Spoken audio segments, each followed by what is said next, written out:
Good evening, everyone. Would you please come in and take your seats?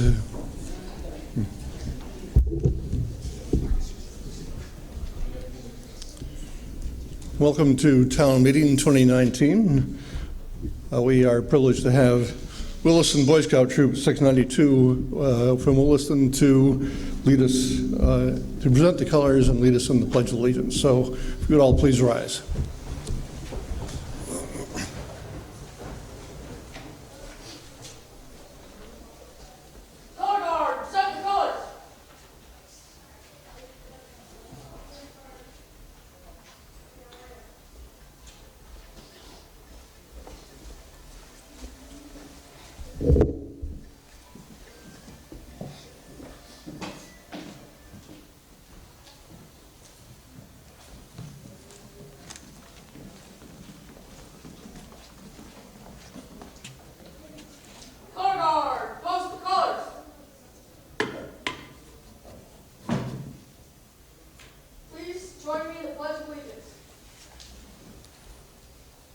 I pledge allegiance to the flag of the United States of America and to the republic for which it stands, one nation, under God, indivisible, with liberty and justice for all.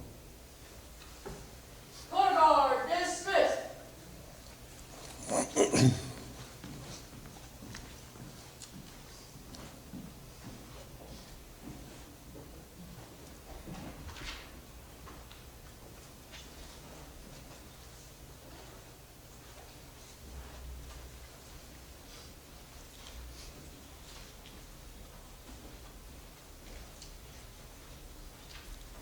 You may be seated.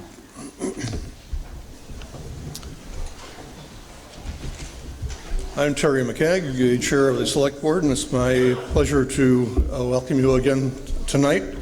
You may have noticed as you looked at the annual report that this year it's dedicated to two people, Ken Morton and his wife Ginger.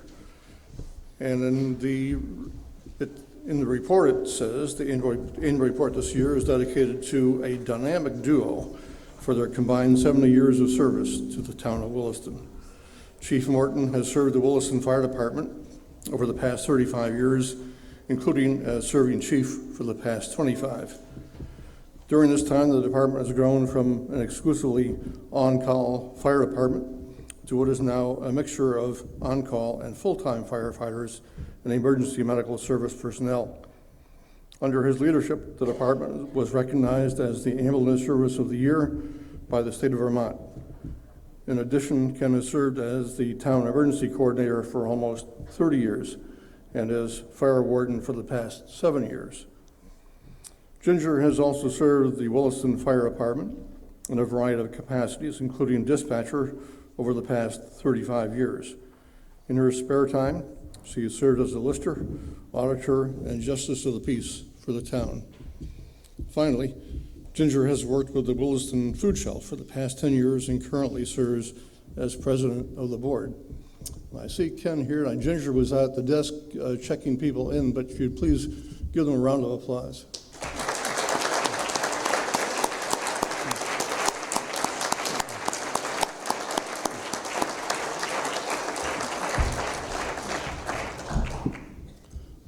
Also in the town report is an in memoriam page or two that recognizes people who served the town of Williston with distinction over a number of years and have passed on during the course of the past year.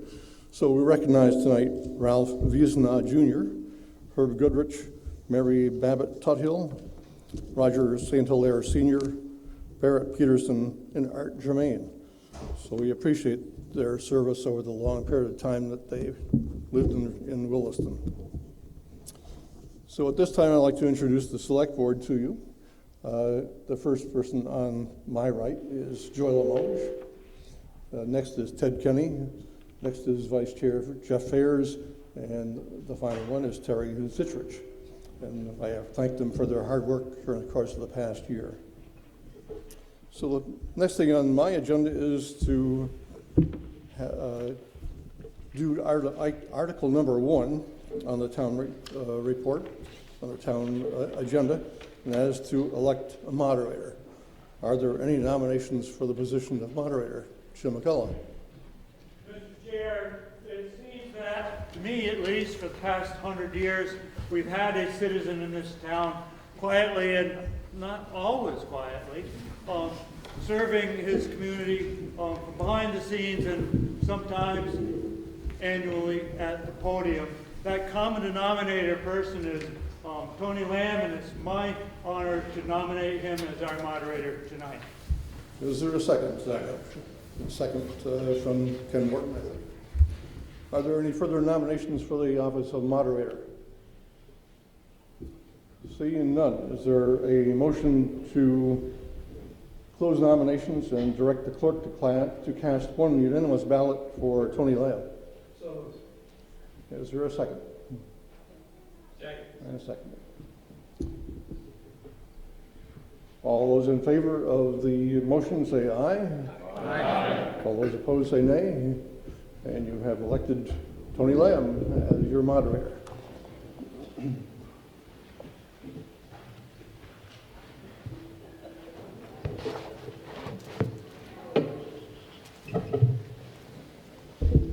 It's interesting, Jim would suggest it seems like 100 years. I think it's been getting up to 30, and I do appreciate the opportunity to serve as moderator. And one plug I would make as we begin the meeting is I noticed that recently there was a school fundraiser that didn't have enough volunteers. And if I could do anything, I would encourage all of you to find more ways to volunteer in the community. It's a way to get to know your neighbors, their kids, and to really have some fun in the community. So thank you. Article 2, shall the voters authorize the current taxes to be paid to the town treasurer in 3 equal installments with due dates of August 15th, November 15th, and February 15th, as authorized by 32 VSA sections 4871. Do I have a motion? So moved. Can I get the name? Carl Fowler. Is there a second?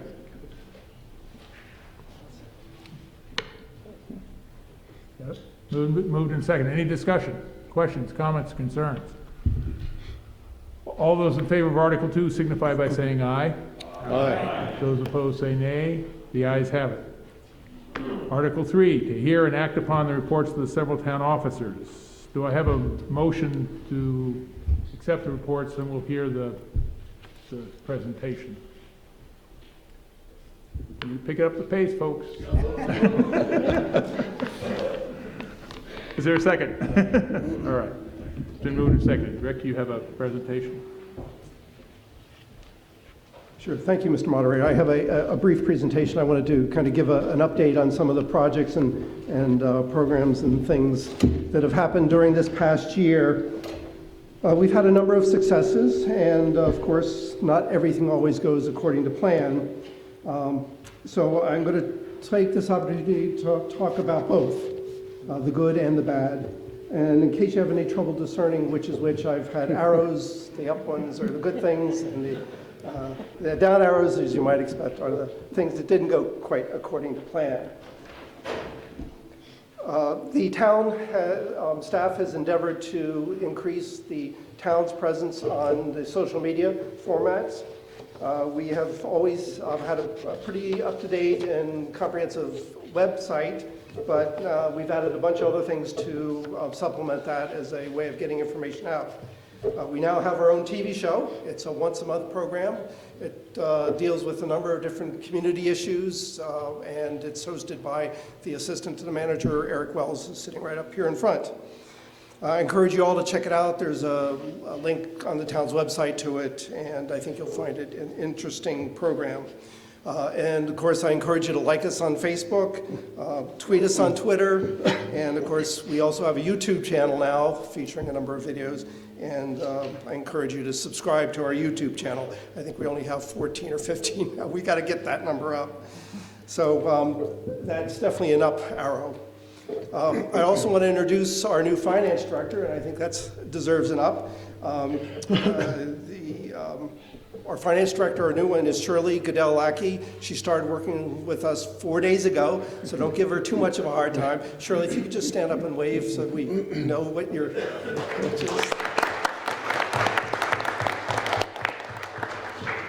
As a candidate for the job, she ended up sitting through just about all the budget sessions that we held during the months of December and January. That isn't necessarily the reason why we gave her the job, but it certainly helped, and it helped with her familiarity with the town budget and our process. So as was mentioned in the introduction, the town also received an award, the fire department did, to be more specific, Ambulance Service of the Year. This was selected by the Department of Health, the Vermont Department of Health, for its exemplary service and leadership. And in that photo we have on the far left is Daniel Batsey, who's with the Department of Health. In the middle, of course, is Chief Morton. And on the far right is Tony Szymanskis, who is a senior firefighter with our department. Now, as I said, we've had a series of mishaps. And this earned a down arrow. This was a private recycling truck, I think, and I don't know how this happened, but it's lost its load in one of our neighborhoods and made quite a mess in the process. On the upside, we have Deb Beckett, who was selected as Treasurer of the Year. She has served as town clerk for 20 years now, since 1999, and also as town treasurer. She was selected for her dedication, professionalism, and leadership in the town, and of course with her work at the state level that helped to enhance and improve training for Vermont treasurers across the state. And I would say this is an award that was well deserved, and we're happy to have it.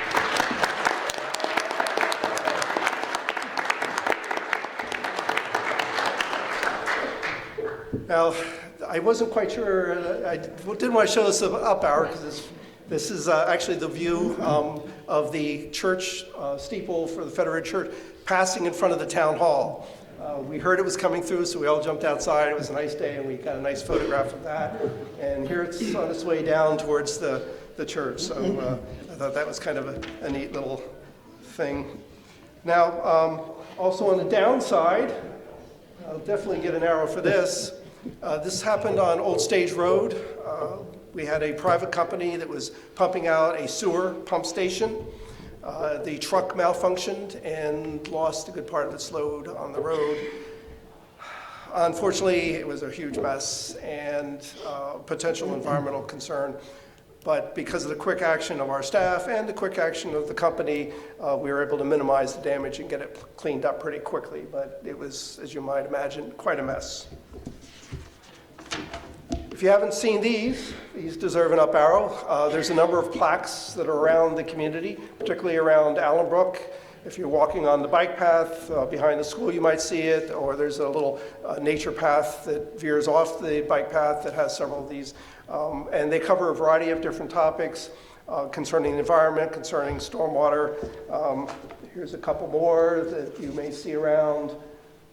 Here's a couple more, and here's one that deals with living with beavers, which is not always the easiest thing in the world, but because they have their own way of changing the environment, shall we say.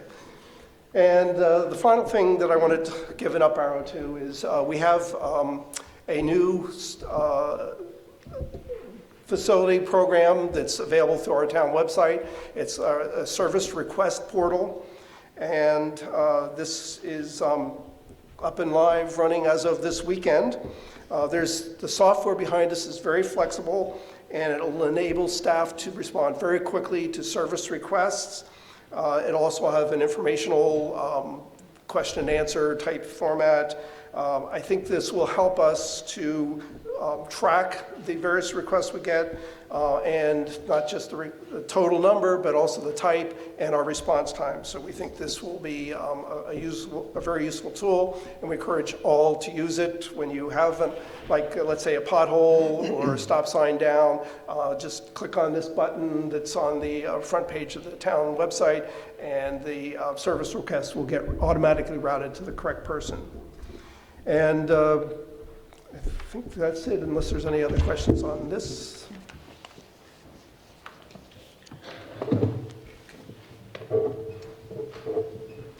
Questions, comments, concerns about the presentation? Any questions, comments, or concerns about the reports that are set out?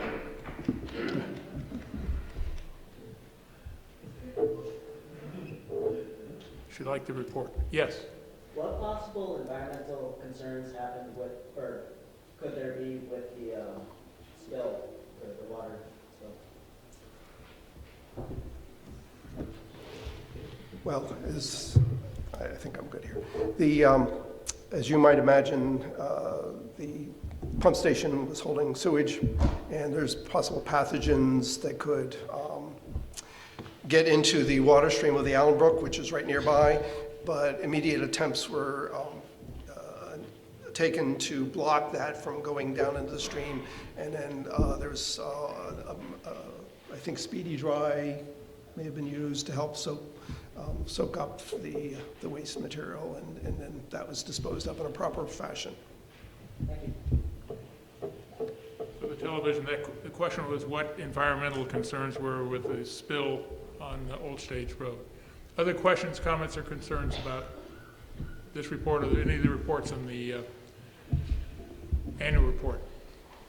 Yes. Before with any of the reports, I'd like to know if there's any expectation of any further work on extending the bike path, which very happily was finished beyond the bridge to nowhere over Allen Brook this year, up to a street, but not really to anywhere in town. Is there any further movement likely on that during the course of this year to get further along, so that if at a minimum at least, it might be connected into a road with sidewalks, so that it might be a bit safer to try to approach the center of the village?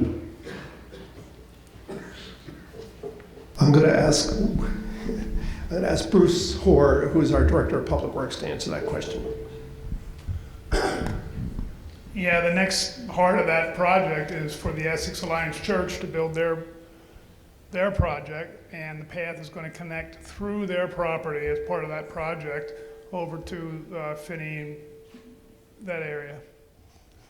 Is there any thought of putting the sidewalks further along Route 2A from where they now peter out up by the credit union up to where they resume again on the other side of the bridge? There's about 2 dramatically missing blocks there that render any attempt to walk from our neighborhood, Meadow Run, and those to the north, down either to Taft's Corners or the center of the village, insanely unsafe, walking along that narrow bridge over the stream. I did it once, I barely survived. I wouldn't suggest doing it, especially with the bridge there now. Yeah. But you're right, there's still some along 2A that will be looked at as to whether more sidewalk will be put in. That would be pedestrian 5-foot sidewalk if and when it happens. Other questions, comments, concerns? Seeing none, all those in favor of accepting the reports signify by saying aye. Aye. Those opposed say nay. The ayes have it, the reports are accepted. Article 4. Shall the voters authorize the select board to enter into current use supplemental agreements for a period not to exceed 10 years on agricultural, forest, and/or open space property as authorized by 24 VSA Section 2741. Do I have a motion to accept amendment Article 4? So Do I have a second? Full. Do we have a second? Susan, second. Been moved and seconded. Are there any questions, comments, or concerns about this article? Yes. What does the article mean? guess I'm going to be doing a lot of duty here tonight. The current use program, or the supplemental program that we have, is actually a supplement to a state program, current use program, that provides a tax break to farmland to keep it open space rather than being developed. The town's program is just a tiny piece of that, and I think it has a value of less than $10,000 a year. So the big part of this is really the state current use program, and this is just a small supplement to that. And it's required to be renewed every so many years. I feel like I want to pass out a quiz to see if everybody now understands the supplemental use program. But I would encourage you, if you have other additional questions, you can approach the town manager or the select board afterwards if you want to know more about it in greater detail. But I don't want to shut off any other questions now.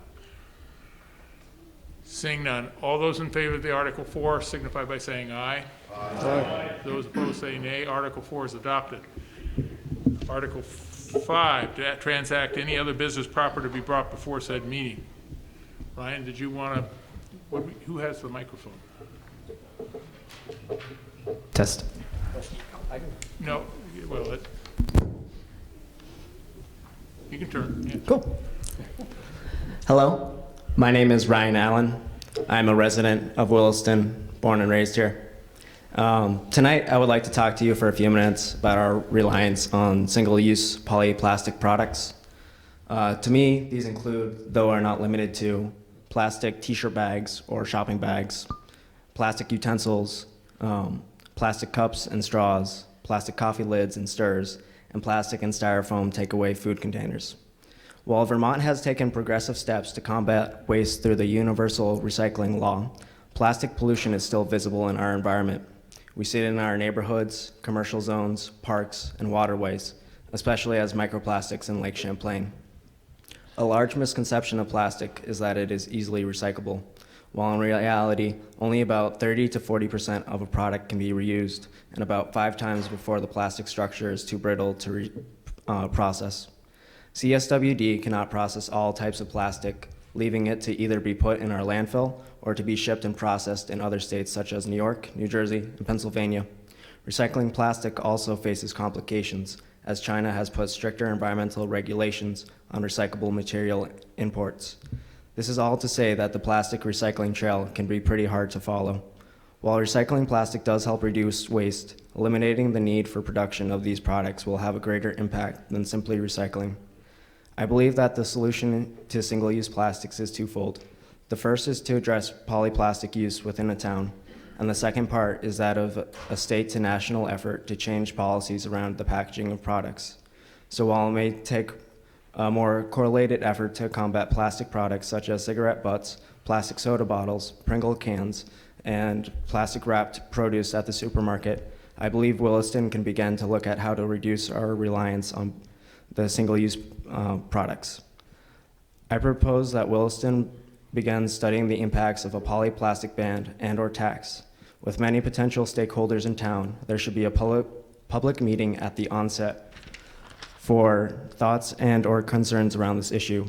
The intent is not to harm Williston's economy or residents, though introduce consumers to the environmental cost of single-use polyplastics and other materials such as paper, shopping bags, and cups. A tax could potentially help companies recuperate some of the cost of buying and the proper disposal of these single-use items. At a state scale, a tax could help ensure each county has the proper equipment to process biodegradable and compostable single-use products. And what can we all do now to stop plastic pollution? When we forget our reusable bags in our car, we can ask to have our grocery items put back in the carts so we do not use store bags. We can pack reusable coffee mugs and our own kitchen utensil for our days. We can ask waiters to not bring us straws, or if you own a restaurant, do not automatically give out plastic straws or utensils unless a customer asks. We can unite and reward shoppers for bringing their own bags with punch card systems to give them freebies across Williston. We can pay it forward for reusable bags, cups, and utensils for those who may not be as fortunate as others. I appreciate you all listening to my thoughts on single-use plastics. Thank you.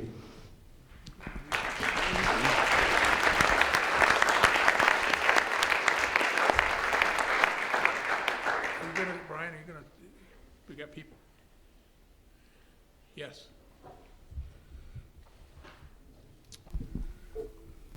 I just want to say that was great, excellent. And I just want to say that the paper industry is working very hard to offer alternatives to plastics, and that should be something to look at. And the other thing I would say is, I, for one, and, as a citizen, am much more happy about incentive programs than tax programs. Any other questions, comments, or concerns about this or other topics?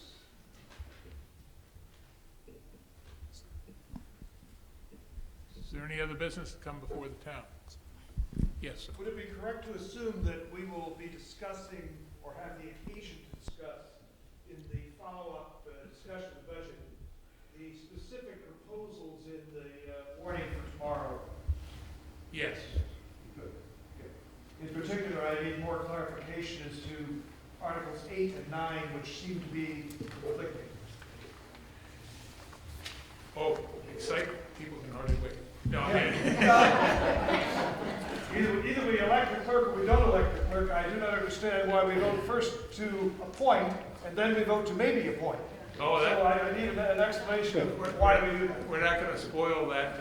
There's a presentation coming. Absolutely. And so As long as it's coming, I'm happy. you're happy, okay. Currently, I'm confused. Well, so Articles 6 through 19 will be voted on by Australian ballot tomorrow. The voters are warned that beginning at 7 a.m. at the Armory till 7 p.m., you'll have the opportunity to vote on those articles as well as the elected offices. Do I have a motion to adjourn this meeting? So moved. It's been moved and seconded. All those in favor signify by saying aye. Aye. Those opposed say nay. We stand adjourned. You can stay. So the school, now they're going to take a moment. These folks are going to take a seat, and the school is going to come up and make their budget presentation.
Statewide spending will increase over almost 3.97%.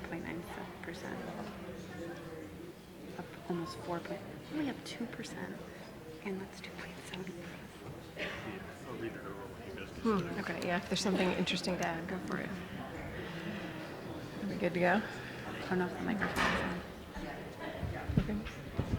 Hello. We are going to go ahead and do a presentation for the Chittenden Valley School District. I'm Erin Brady, one of your school board members. I'm Jocelyn Adams, also a school board member. Hi guys, Kevin Mara, another school board member. And we'd be remiss if we didn't, this is really Kevin's last stand, really. He's been a phenomenal resource to our town and our schools for over 9 years now, helping shepherd consolidation, the school, the phenomenal renovation here, and we are apprentices here learning from Kevin's leadership. So thank you, Kevin. All right.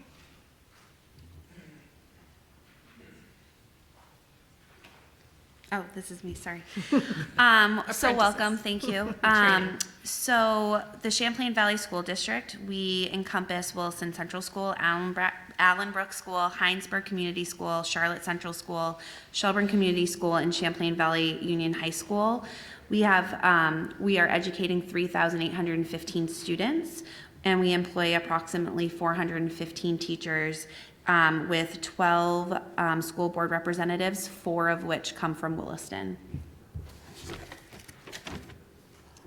So this presentation will include welcome and introduction, a thank you, some statistics about our enrollment, our board budget goals, the proposed budget for 2019-2020, budget factors, articles, tax calculations, tax rate implications, tax relief, and then at the end there will be time for questions. The mission of the Champlain Valley Schools that the teachers and staff live and breathe every day is to develop students who learn actively and collaboratively, can think creatively and critically, live responsibly and respectfully, contribute positively to their community, and pursue excellence. In short, we are tending to the academic and social needs of all kids in our schools. And we would like to thank the phenomenal community we have here. We have wonderful parent support, community support, tremendous teachers and staff in our buildings, administrators, and we appreciate the community's ongoing support of our schools, and also want to thank the budget buddy that helped develop the budget this season, Rick Detweiler. In Williston specifically, some of the high points over the past year include both of our schools were exemplar schools and, under the PBIS, Positive Behavior Intervention Support System, helping to develop students for skills for lifelong learning and strong relational skills with other students.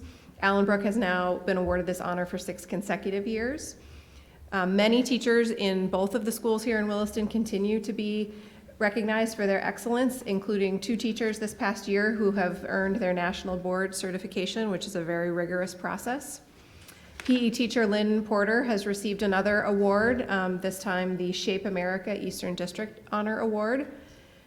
We are really lucky that the Central School here has a thriving Connecting Youth Mentoring program to make sure that our middle school students have strong adult relationships to help guide them.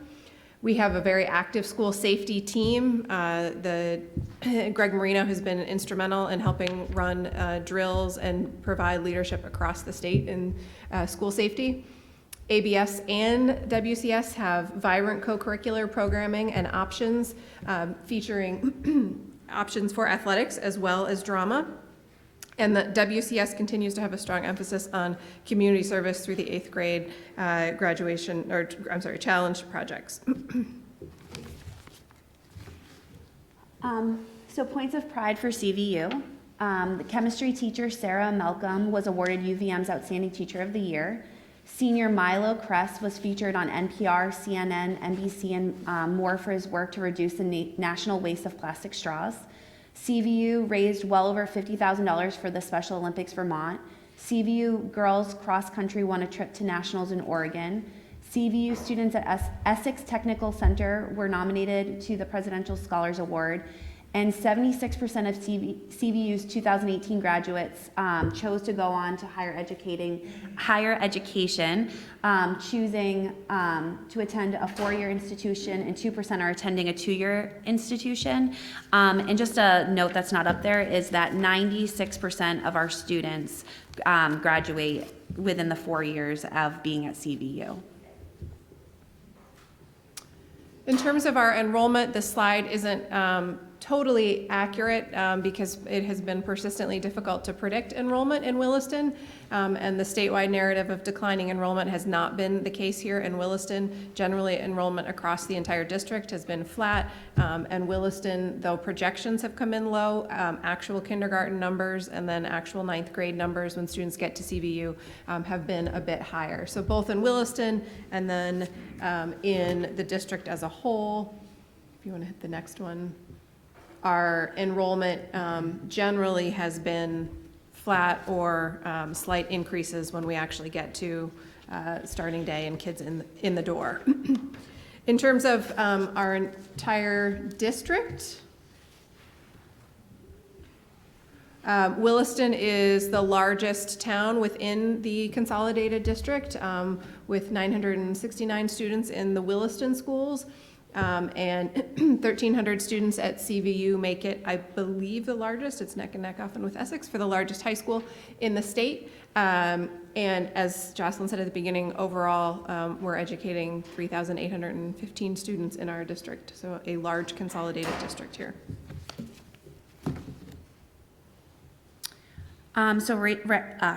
Ratios and class size. So we, as an average for CVSD for kindergarten, are keeping a 1 to 17.2 ratio in the classroom. There's a range across the 4 elementary schools with there being an average between 16.8 and 19. We'll see a little bit later in the more of the meat and bones of the budget, but there is going to be an increase of 1 kindergarten and 1 first grade teacher at Williston because of the higher trend of kindergarteners coming in and wanting to make sure that we're keeping below a 1 to 20 ratio. K through 3, the average is 18.5. The CVSD range is 17.8 to 19, and then the 4.4 to 8 is 20.86 for the CVSD average, with 19.6 to 22.4 for the CVSD range. And for the 4th to 8th graders, we try to keep under 25 students per classroom. In that far column there, the education quality standards come from the state, and the board is very careful and attentive to class sizes and to being within or under the education quality standards when we are looking at budget impacts. As I said, the staff and teachers here are working to nurture the academic and social well-being of all students, and we have continued to outperform the state averages in almost all categories and grade levels on the standardized tests. Currently, the test being used is the Smarter Balance, or the SBAC. So this gives us just a quick snapshot of results from the past year. Williston there is the green bar, so we are out ahead of the statewide averages with some particularly high scores in English language arts. And these show the results at CVU, where testing is done currently now in the 9th grade. And again, our testing results are far outreach the statewide average, particularly in English language arts. So board budget goals. One of the first slides that we showed that had to do with our mission, I believe it's 5 standards that we try to hold our entire community and our students into going out, is what drove the mission and vision for past budgets and including this year's budget. We want to meet or exceed education quality standards. We wanted to implement key initiatives. We wanted to implement and continue to improve the budget process, including the focus on community input and at a cost that the community will support. So what is different than in years past is that before, when it was just the Williston School District, the group of us would have been sitting down and really figuring out the budget line by line, but now we are a policy board across the district, meaning that we tell the administration that this is the maximum that we think that the voters can support, and it's on the administration is then tasked to figure out how to educate our students in that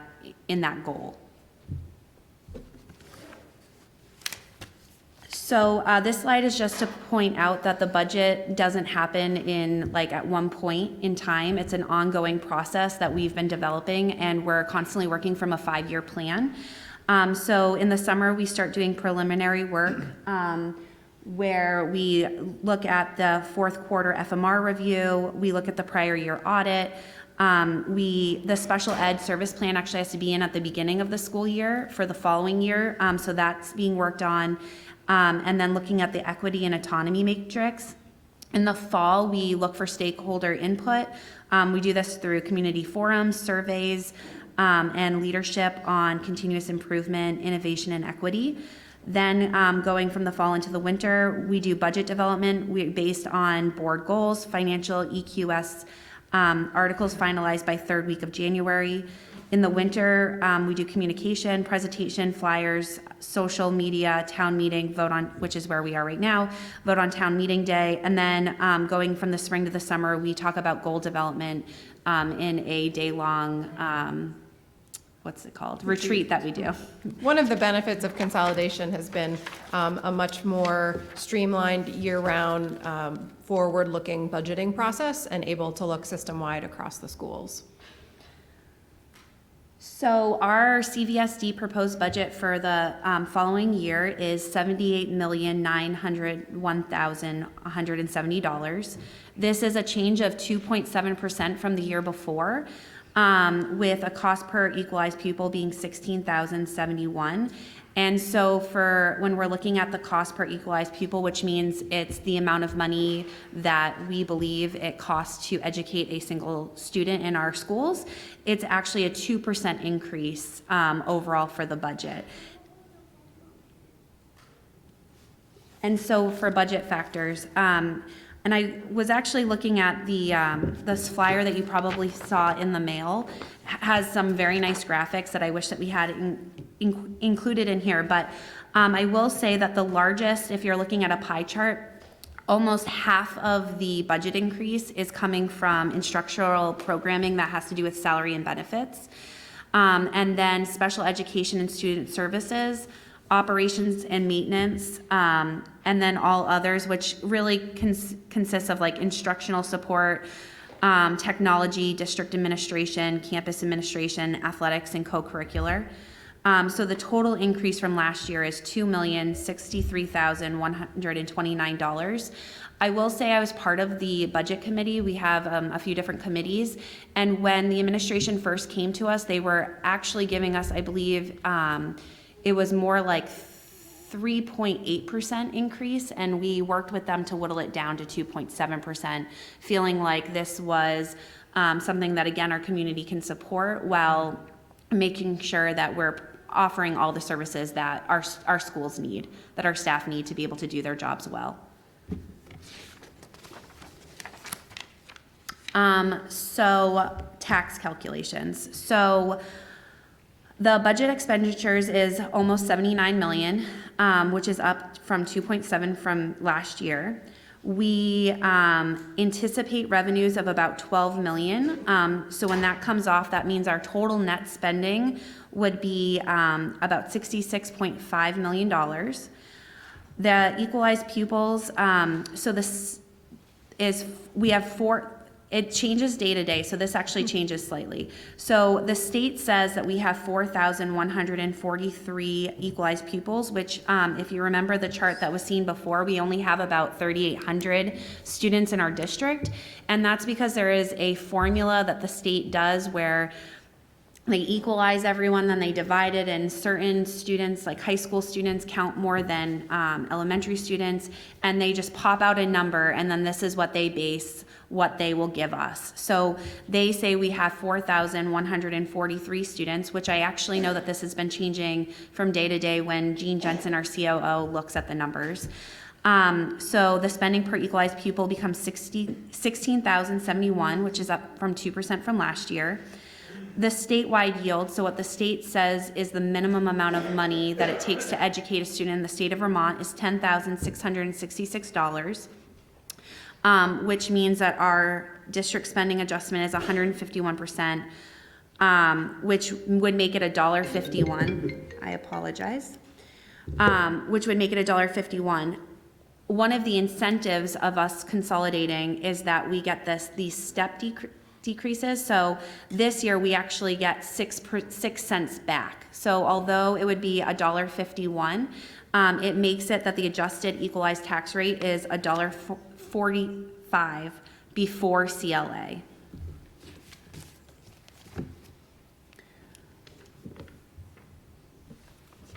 Thank you, Greg. So I'm sure what most people care about is Williston, right? Who cares about Charlotte and Heinsberg and Shelburne and St. George right now? But so for Williston, our common level of appraisal, or CLA, is 94.7%. The closer we are to 100%, the closer we get to stay to the adjusted rate of $1.45. There is an asterisk next to Williston right now because, like last year, the town is appealing the CLA. So right now, as it stands, we would be paying $1.53. However, we're hopeful that, like last year, that the appeal will come through and that our rate will actually decrease. But so that's a change of 2.4% from last year.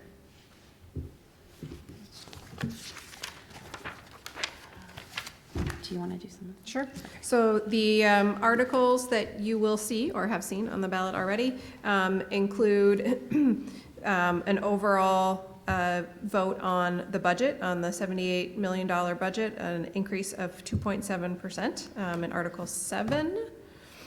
Article 8 specifically deals with our use of the fund balance and using $500,000 of the current fund balance and applying that to the operating budget in order to decrease costs and yet keeping a very healthy fund balance in what we've been advised. And I would just like to make a comment about this. So our COO, Jean Jensen, has a 5-year plan of all the facility maintenance that needs to happen across all of our schools. And instead of making it so that we have to pay out $12 million in 1 year, she's divided it up with things that absolutely must happen right now, and then has tried to spread it out across the 5 years. And so by using $500,000 from our current fund balance, which means it's money that the taxpayers have already paid in, we just haven't used it in other places. Being able to use this in our construction fund means that we will not have to ask for a bond this year for maintenance and construction that needs to happen at our schools. So it's utilizing money that is already there rather than having to come back and ask for us to take out a bond. And finally, buses. The final article, we have 62 buses in the fleet, and again, working on a strategy of being proactive in how we deal with our transportation fleet, replace 5 to 6 buses per year in order to keep the average vehicles under about 8 years. So this would authorize the district to purchase 5 new buses.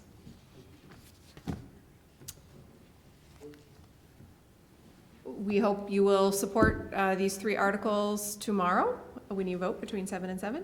And depending on your household income, you may qualify for an education property tax adjustment. So that would be something to investigate if that applies to your situation as well. And we would be happy to try to answer any questions, or Greg Marino may be able to answer some of the specific educational questions as well. Yes? Yes, it's more of a curiosity question. But when you showed the amount of students that were enrolled from year to year, it seemed to be a downtrend. And yet, if I look around Williston, there's a lot of construction. Seems a lot of new people are coming into the town. How do you account for more people coming in but fewer students? We asked the same question. Especially, I think about a month ago or so, there was an article in the Observer about all these new units that it was like something like possibly 600 new units or something coming into the town of Williston, and so we've had the same questions. I will say When we're talking about our schools, when you look at the trend, they may be going down slightly, but really we're not talking about hundreds of students. So like our projection of 969 for this year in Williston with 978 last year, that's really only 9 kids. But we're asking the same thing. We're not quite sure.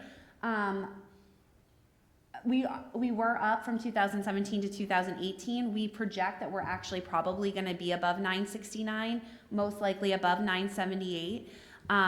Sometimes it's been pointed out that a lot of the houses that are coming up are 1 bedroom or 2 bedrooms, and so it might be a lot of either single or couple like professionals who don't have children yet, but we're not really sure.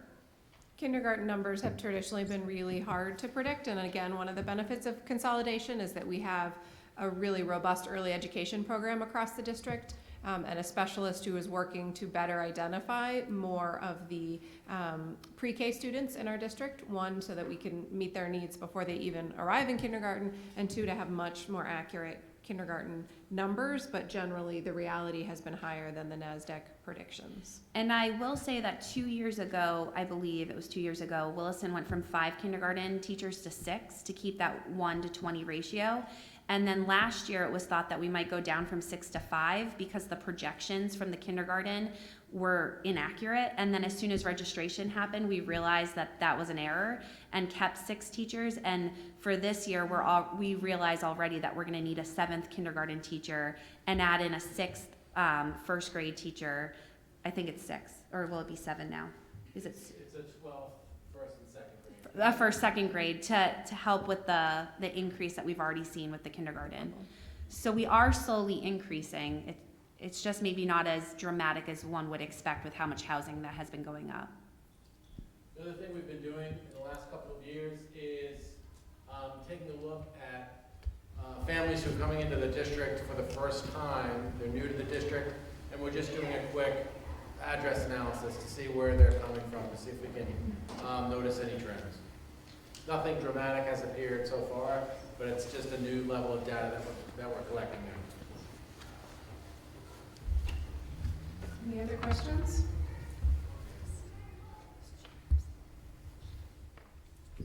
I'm curious about the ratio within Williston for the classroom size. You had the range through in the school district, but where does Williston fall? No, these are the CVSD. I know I have it in another set of notes, but I don't know, Greg, if you can, from memory, pull it any. One thing I know that we can say is that, and this was brought up to me, was that the CVSD range right there is the average of like the school with the lowest average and the school with the highest average. So Williston has to fall between those numbers, but I don't know if Greg has more specific information. I can say those numbers are very close to what we have. We do have a kindergarten class or 2 of 20. And remember that the range you see are average ranges. Right.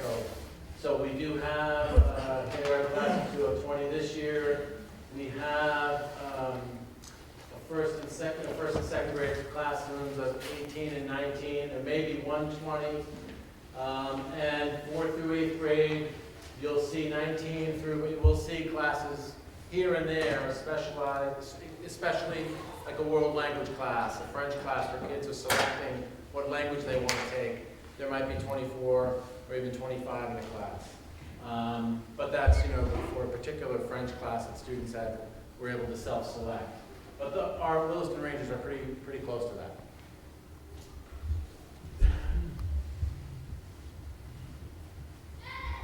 Any other questions? Great. All right. Thank you. Thank you. Thank you all.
I was going to say that was way out of focus.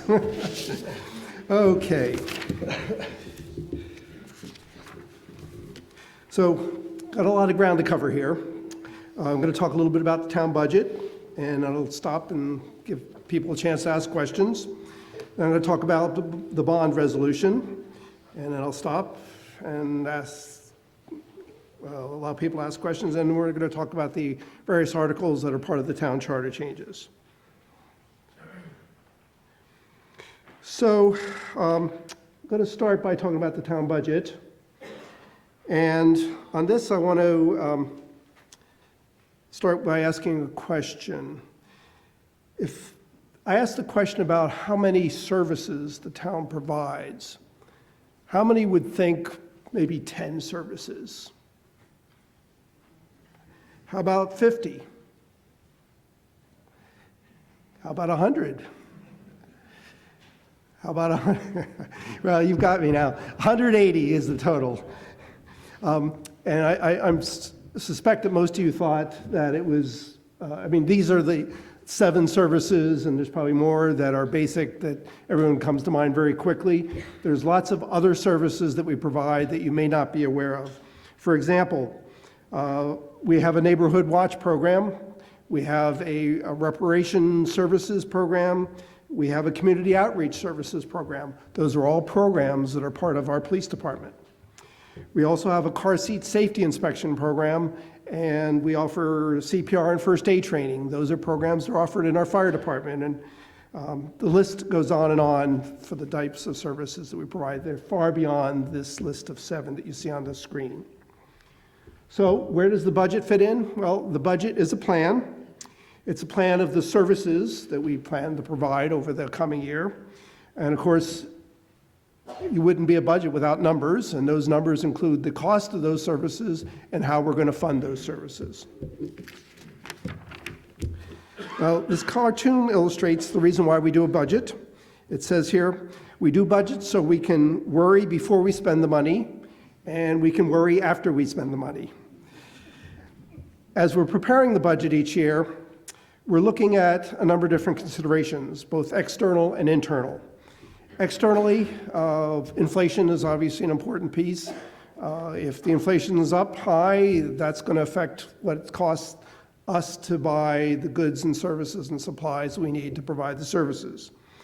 The economy is a factor too. If the economy is down, that means people's ability to pay is down. That means we're going to have to adjust what our expectations are in providing the services. And it may mean cutting services in some circumstances. In fact, we have done that in the past. We've reduced services in response to a downturn in the economy. Population is a big factor in Williston. We have had an increasing population for many, many years, and I have a slide in a moment to show that, demonstrates that. That affects the quantity of services that we need to provide to the citizens. And then our grand list is another piece. We have to look at that. That's our tax base. And if that's going up, that makes it a little easier to provide the services that people are demanding in our community. Internal considerations, we have to look at the resources that are needed to actually provide the various services that people demand. The cost of those services obviously is important. And what is our past experience? Are we actually meeting our expectation on how much we're going to spend to provide those services, or are we underspending for those services? And if you'd like to learn a little bit more about the process that I just spoke about, we have a video online that just focuses on the process. So if you really are into process, you can learn a little bit more about it through that video that we have through our YouTube channel, which I referenced earlier. Now, on this particular chart, it shows our population growth, and I think the point to note is it's been steadily increasing, about 100 people per year. So over the past 10 years, that means 1,000 more people in town now than there were 10 years ago. And I think partial answer to the one question that came up earlier about, well, why aren't we seeing more children in the schools? Part of the answer is the age of the population in Williston. Williston tends to run much older than other towns in the state of Vermont, which, by the way, tends to run older than other states in New England, except for Maine. And New England tends to run older than most of the rest of the United States. So that's all to say that Williston's population is old. And generally old people don't have as many children, so.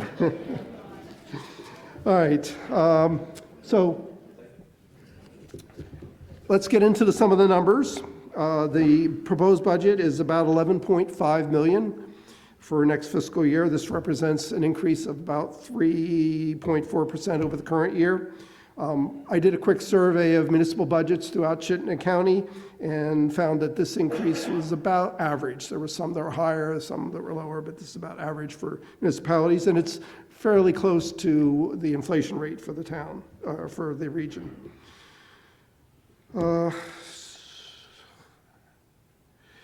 So there are some cost factors that I wanted to highlight for you that are part of this budget increase. The first is wage and benefits. Those are going up about $336,000. Part of that is a reflection of the inflation rate. Employee salaries right now are keyed into the inflation indexes. So when the inflation rate's 2%, that's what employees get. A couple of years ago, the inflation rate was 0, and that's also what the employees received. It also includes several new positions. We have right now the position of town clerk / treasurer that is 2 different functions in one job. This will split those positions out if this budget is approved, so that there'll be 1 town clerk that's full-time and 1 treasurer that's full-time. I'll get into some of the reasons why that's necessary a little bit later when we talk about the charter change. But suffice it to say that there is money in the budget to take that position from part-time to full-time. There's also money in the budget for a new position within the fire department. This new position is partially offset by planned increase in revenues, which would come from a new fee that will be instituted for inspections of apartment units. The concern is that there's an increasing number of apartment units in this community, and as we know from experience in other communities, they're not always maintained the way they should be, and so providing a safety inspection will help prevent possible disasters from happening, like carbon monoxide poisoning or certain types of fires. So that money is in the budget, and so we also have a decrease in the budget in open space. For the current fiscal year, we had money in there for the purchase of the Catamount property. This money is no longer needed since that purchase will happen within the next month or so, and no more money is needed for that, so that line item will be decreased by $185,000. And then we have assorted capital projects and debt service that will increase the budget by about $121,000. This pie chart, which is an expenditure pie chart, is, if you want to look at it, when you're at home, you can see it on page 22 of your annual report. The one takeaway on this is that if you look at fire, police, and highway, those are all public safety related functions that represents more than 50% of this budget. So 50%, more than 50% of this budget is for public safety related functions. On the revenue side, this is also on page 22 of your annual report. We see almost half the revenue, not quite half, is from property tax.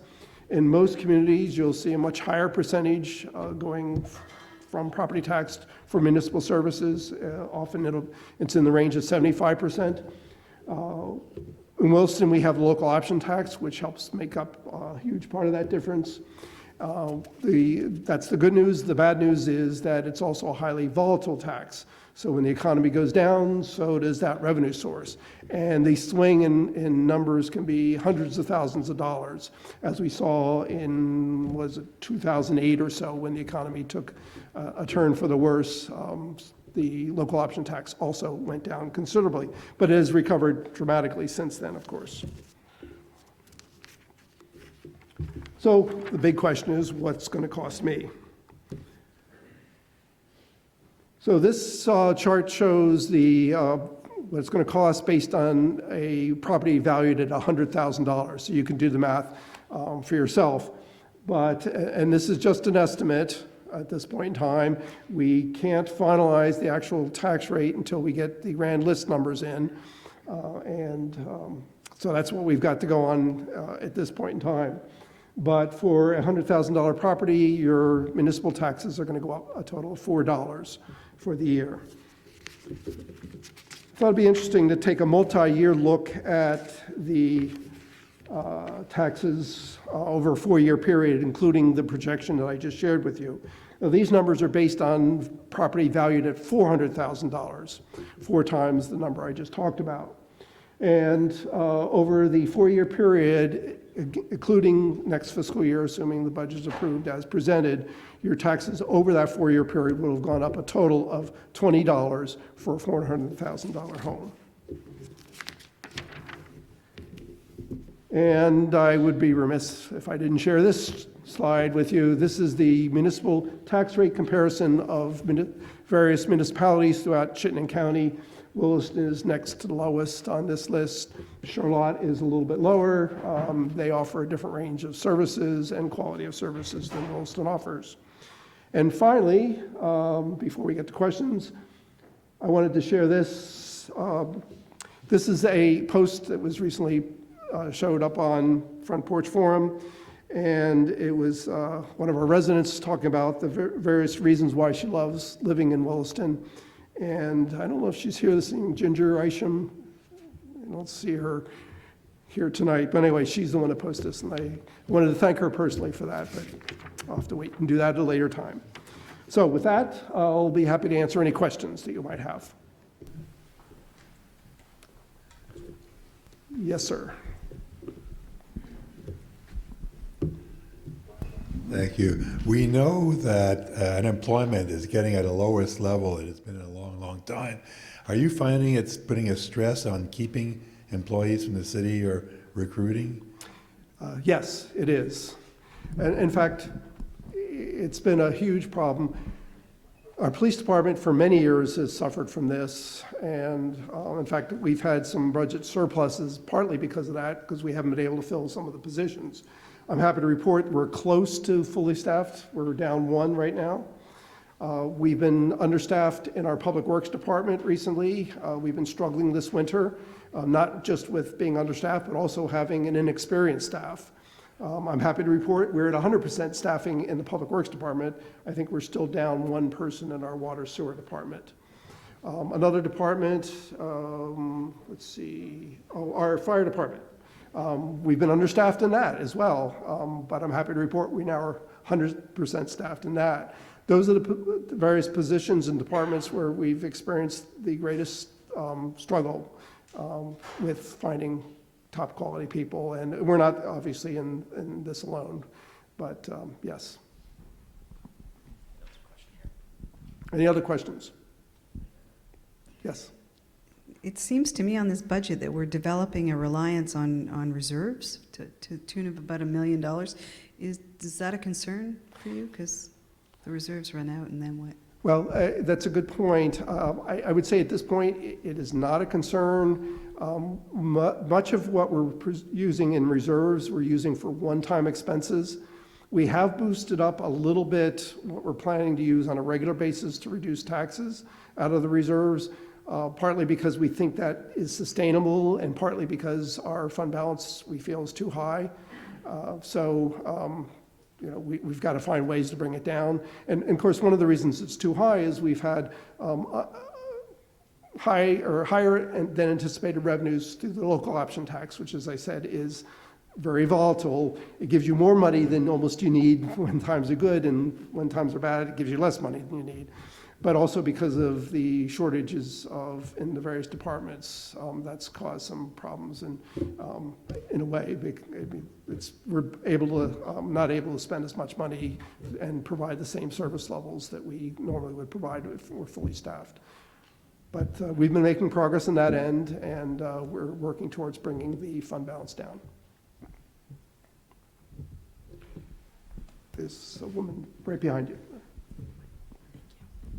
You talked about the apartment revenue, that you're now charging a fee for apartments. Is that an annual fee, or is it when they build? This, well, first of all, this is a proposed fee. It's not something that's been implemented yet. If we are going to implement it, we'll have to go through a process of developing most likely an ordinance, which will require a series of public hearings before the select board, and ultimately the select board will have to decide whether or not to do that. The fees we're talking about, though, are annual fees that will be paid, and we're looking at, what was it, $50 a year or less. That 50 would be the highest amount at this point, I think. So that hasn't been approved? That's not been approved, and we only have budgeted half a year of that, trying to hedge our bets because we don't know if it's going to be approved. And the position that will help support that service is also budgeted for only half a year. So you're planning on spending money on something that hasn't been approved yet? I mean, is that true? Well, we're hoping to add this new position, which is in the budget. And if it's approved, then we will also be looking at instituting the fee schedule. But there's no certainty that that will be adopted. It's really up to the select board to decide that.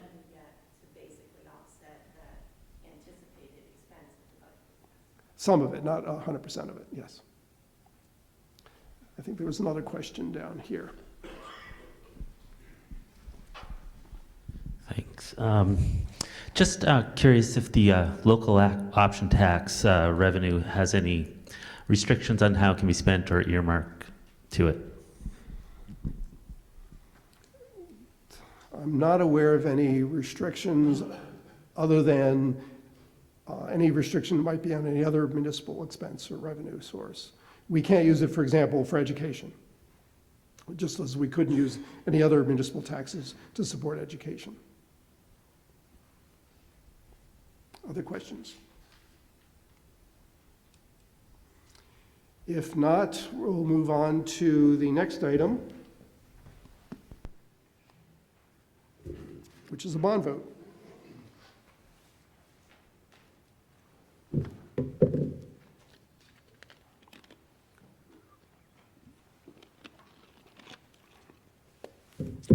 So before I get into some of the numbers, I wanted to share a story with you. This is a picture of the old brick church. The year was 2007, the month June. Nice, warm, early summer afternoon. The people you see in front of the church there were attending a wedding. They're just coming out of the church. Shortly after this picture was taken, a strong thunderstorm rolled through the town of Williston, and lightning hit that steeple. And this was the result of that lightning.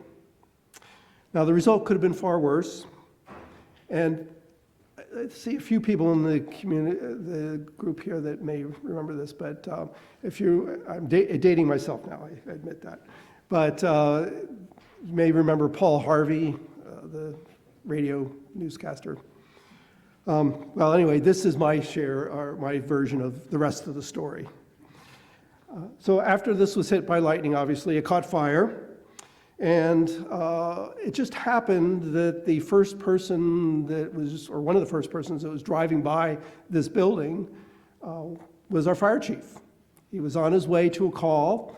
It was a mutual aid call, which means a call in another community. And so he noticed thank you for your observance, noticed that there was smoke. And he noticed that our ladder truck was actually, the ladder truck was stored in the armory because the new fire station was under construction at that point. And the ladder truck was starting to leave the armory because it was going to that mutual aid call.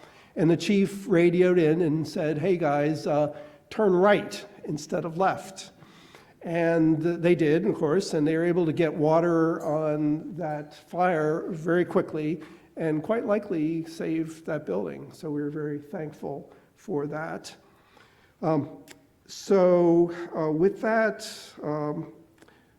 that ladder truck that I just referenced is now, let's see, 18 years old. It was 12 years old at the time of this fire. And that's the truck that we're proposing to replace at this point in time. The process for going through a replacement of a major piece of equipment like this is a rather lengthy process. It takes 2 to 3 years to go through that process. And we're not talking just about a truck body. We're talking about tons and tons of equipment that goes with that. And so that's the process I've outlined right on that slide there. I also want to point out that we currently have 5 pieces of equipment that serve the fire department. It includes 3 engine/pumpers, 1 ladder truck, and 1 oversized pickup, I think is maybe the way to describe it. The proposal is to gradually reduce that down to 4. So if this proposal that we have before us is approved, we'd be reducing our total number of vehicles down to 4, which we think is about the minimum required in order to provide service to this community. And so with that, I'm going to invite our fire chief. I can invite the police chief up too, but he won't know anything about this. I'm going to invite the fire chief up to give you some details about what is being proposed on the trucks. Chief, will you? Come up.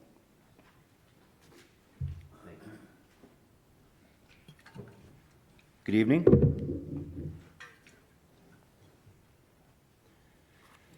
First of all, when the town rolls out the service request portal, please don't use it to report a fire or call for an ambulance. It'll be really responsive, but not quite that responsive. We'll still want to dial 911. Just a quick note. I've lived in Williston now for 37 years, and during that time, one thing that occurs every year is that the town report is dedicated to someone. And I was really excited, happy, thrilled, honored, et cetera, that both myself and Ginger were named this year.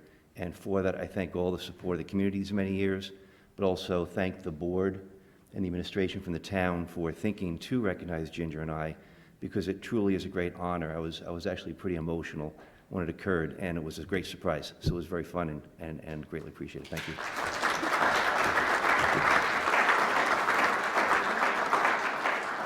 So on to the fun stuff. Way back when, those of you who were here 20 years ago saw a photograph of a ladder truck we currently owned at that time, which didn't reach some of the new properties in town, and the proposed length of a ladder truck that would. And it's one of those photographs that'll live, I guess, in the minds of folks who were here 20 years ago forever. I don't have it tonight, but hard to believe it's 20 years later we're talking about replacing that truck. It's expensive, and as the slide showed prior to this one, we used to have 7 first-line trucks in Williston, and that included the ladder, 4 engines, a hazmat truck, and a brush truck. We sent away the hazmat truck and turned that asset or that service over to the state hazmat team. Then later, we turned away a tanker truck, a tanker pumper, and we replaced that resource with a regional tanker task force, which brings in mutual aid tankers when needed. And we've done that because we've transitioned from a heavier fire load and fire response more to focusing on a lot of the medical needs we have. And we're able to do that by still maintaining the pumping capacity and the truck capacity and the ladder capacity that we had in the past. So again, like Rick said, this now takes us down to having 4 total trucks, which will be 2 engines, 1 ladder, and a brush truck, which will now be a larger size brush truck. Still have pumping capacity, but not the same as the brush truck we currently have, more than the one we currently have. The trucks we're talking about are, again, the upper right is the pickup that had a skid tank with brush equipment, and it will now be, you'll see in a minute, a larger truck with more pumping capacity. And the engine in the lower right-hand corner is the one which is currently 16 years old, and the one in the lower left-hand corner is a ladder truck that we were here 20 years about, which is currently 18 years old. As Rick stated, the process is 2 to 3 years. So the pickup truck would be 23, the ladder truck 21 and the engine 19 years old at replacement time. I'll just make note that the brush truck has failed its inspection, is parked behind the firehouse out of service permanently. And we are looking at a replacement program in Williston of 20 years per truck. And when these trucks end up being brought into Williston, these 3 trucks' average age will be over 20 years old. Rick, what button do I push to go to the next slide? Oh, thank you so much. So what we're talking about doing is being more efficient while still providing the same service. When we bought the tower ladder truck that you saw on the picture in the lower left-hand corner, we were a all-volunteer department, and we purchased a truck that had a bucket on the end that people could stand in because there wasn't the comfort level, there wasn't the usual or the regular use that we have now, there wasn't the training opportunity we have now, and we felt as though we had to have a truck that firefighters felt, if you will, safer in, more comfortable in when they had a fire. And that truck comes with a much larger structure that supports the bucket on the end, a much larger steel mechanism that's the so-called ladder part. It's a bigger truck with 2 rear axles. It's just overall a much larger truck, and the replacement for that truck would be just under $1.4 million for that one truck. The engine, which was the lower right-hand picture, would be about $800,000, and the pickup truck is like $51,000. So all told, we were talking about coming before the community for $2.251 million worth of trucks. And what we said was, let's be more efficient while still providing the same service. So, lower left-hand corner now is what's called a quint fire truck, and that has the capability of both a ladder and an engine rolled into one. It will still have the same ladder length we have now. It will still have a pumping capacity we have now. It will, however, carry more hose and more ground ladders, and it will allow us to still meet things like our ISO rating for insurance, but have this one less truck to maintain because we'll downsize the engine and we'll upsize the pickup truck to be a mid-sized pumper that's a 4-wheel drive truck. We have lots of developments in town now that would be south of 89. They are on roads that are more difficult when it first snows in the wintertime. We had a fire call about a week and a half ago in Meadow Ridge, and I literally looked at our engine trying to come out of a driveway, slaloming down the road. And we don't want to have that situation. That's why we're looking at a 4-wheel drive truck, which can navigate some of these more rural and snow-covered driveways when needed. So all in all told, we've pretty much crafted in what we call our strategic plan. We do one every year. We give it to the board each year, and over the last 2-3 years, we've proposed doing something with consolidation. And this bond proposal, in fact, is that consolidation. Instead of that $2.251 million, we're talking about $1.4 million. Instead of having 3 vehicles replaced as would have happened per schedule, we're now looking at replacing with 2 trucks. Still the same total capacity, still the same protection for the community, just less trucks to train on and maintain and have to replace again in 20 years at another additional cost. So that's just a quick overview, and if you have questions, I'm happy to answer them. Any questions? Please, I came here. Someone? Bravo. Well, thank you very much.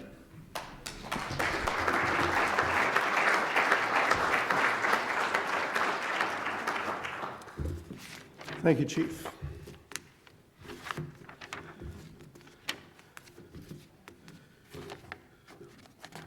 So the last piece is the charter changes that are being proposed, and there are 6 separate articles, and I'm going to go through them pretty quickly here. The first one is well, I'll talk a little bit about the process first. Williston's charter was first adopted in 2003 and has been modified twice since then, 2007 and 2009. And it so provides a way for towns that have charters to vary somewhat slightly from state law, whether it's our processes or procedures or what have you. The state of Vermont is actually falls under something called Dillon's rule, which is a judicial interpretation.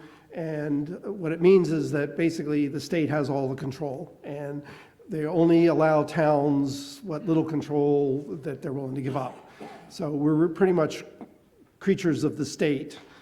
And the town charter allows us a little bit of variance from that. That said, there are many, many towns throughout the state of Vermont that do not have charters, and what they have to go by is state law pretty exclusively. When the town goes through a process of changing its charter, it has to have a series of public hearings, which we did. We have 2 public hearings. It requires a vote by the select board. It requires a vote by the townspeople, and then it requires a vote by the state legislature. Typically, the state legislature will approve it as proposed, but not always. Sometimes they make changes, sometimes they won't approve it at all. Most of the time, they do approve it, though, as proposed. So the first article that I'm going to talk about is Article 8. This involves the position of town treasurer. And I had hoped that Deb Beckett would have been able to stay here to talk about this, because this really comes from her, but she was unable to stay here tonight. She has held this position, as I said earlier, since 1999, and she's, I think it's not a secret, planning probably to retire at the end of her term. I hope I'm not giving out a secret.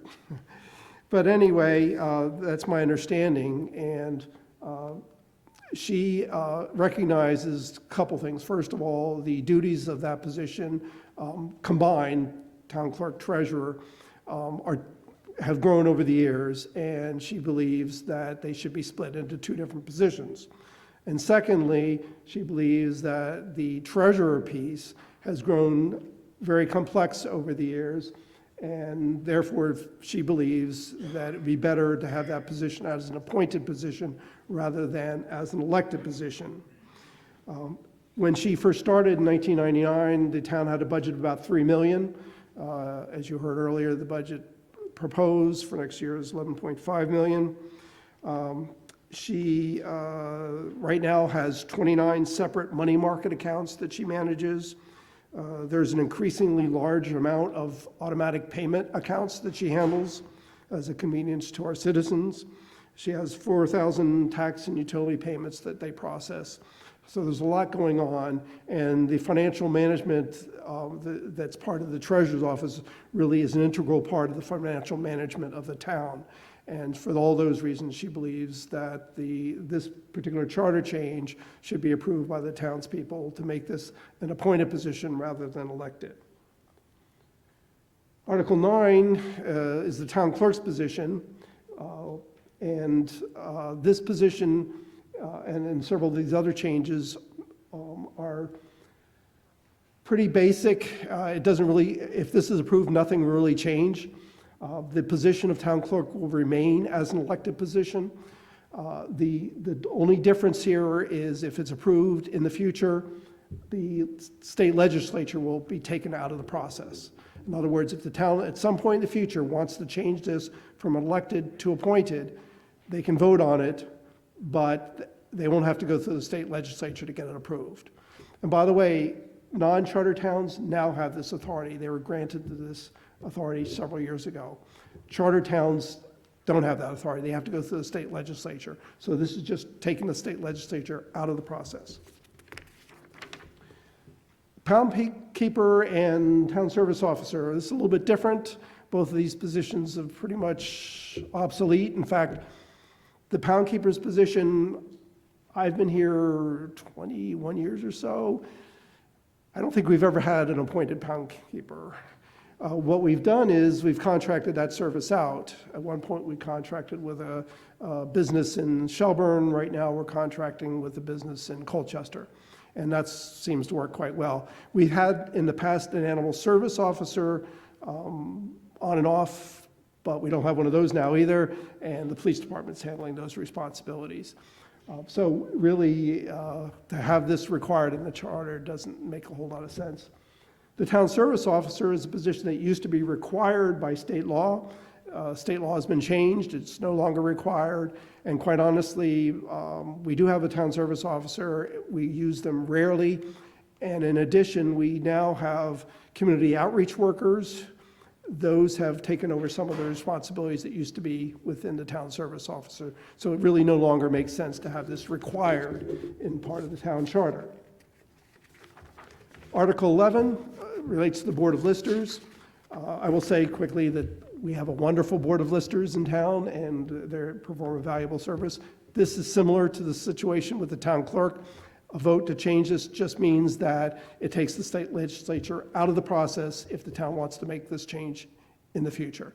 There are some towns that have already made this change because of whatever situation they had in our community. Right now, we have a really good board of listers, and so we're not recommending changing that. We're just recommending taking the state legislature out of this process and letting the town voters decide. Town constable is another position that has become somewhat obsolete. It still has some responsibilities, but they're pretty minor. All the law enforcement responsibilities that this position used to have were taken away long ago by a vote of the townspeople in Williston. And so this would just change it from being an elected position to appointed by the select board. And then finally, there's some technical corrections, the most important of which is the start time of town meeting. The charter says that it shall be at 7:30 p.m. I bet you all wonder what time we started tonight. Well, it wasn't 7:30, it was 7, and we've been starting at 7 for a number of years. So we want to make this change so that the select board has the flexibility to determine what time it is, and most likely it'll continue to be 7. But anyway, right now the charter says 7:30, and there's a few other minor technical corrections that are embedded in that piece of proposal for the charter change. And so with that, I will be happy to answer any questions that you might have on the charter. Yes, right here.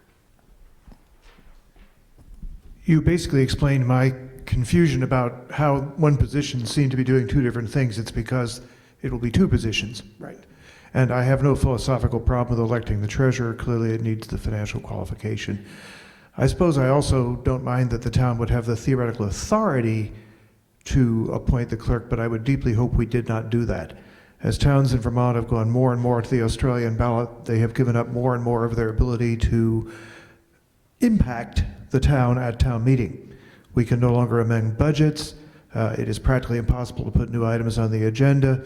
The flexibility of the citizens of the town to actually govern the town at the town meeting has become, in truth, largely symbolic. And I would hate to see the few remaining positions that were actually elected cease to be that, unless, like the town service officer, they essentially no longer had any meaningful function. That said, however, since this is only to permit that it might happen, I suppose I'll probably vote for it. But again, I put that on the table. Why do we bother to come to a meeting if we have no authority at that meeting other than to elect a moderator? It becomes increasingly an exercise in history rather than the dynamic governance of our town. No, you're absolutely correct. That was the feeling of the select board, that position should remain elected. And I agree with that position myself personally, and I'm sure that most of the community probably does too. Any other questions? I don't see any. If I have one more thing I want to talk about. We have an upcoming event scheduled on April 10th, and it's a forum on substance use. This is, in my mind, an extremely important issue facing our community. We've all heard about opioids and the abuse of opioids. That's not what this is necessarily about. This forum is intended to include everyone in the community, whether it's you're a parent, a grandparent, a brother, sister, a friend, doesn't matter. Everyone is part of this community, and everyone can be part of the solution to this problem. We're even throwing in dinner at no charge to entice people to attend. We have a really good program planned for this evening, and the idea is that we will explore various ways that we might, as a community, work towards preventing substance use amongst our young people. The young people are the most vulnerable to the effects of these substances. It can affect them later on in life. And the substances I'm talking about are tobacco, alcohol, cannabis. Those are the three main ones, and of course opioids too, but those are the three most important ones that are getting used by young people, and it's definitely affecting their brains. And if we can come up with several ideas or a bunch of ideas that we can actually change that dynamic and prevent young people from using these substances, will have accomplished a great, great service to our community. And so we encourage everyone, please, please come. This is an extremely important issue. We are asking that if you aren't interested in coming, please register. There's no charge to come or register. The address to register is on the screen there. It's Williston Substance Use Forum, all one word, .eventbrite.com. And like I said, please come. We have postcards that are out on the table, out in the lobby, that they're kind of save the date cards, so please feel free to take one of those with you. And I believe it does have that registration address on it. So if there's any questions on that, I'll be happy to entertain them. Other than that, thank you all for coming and have a great evening. Is there any questions though before on that? A quiet group this evening. But thank you all for your attention.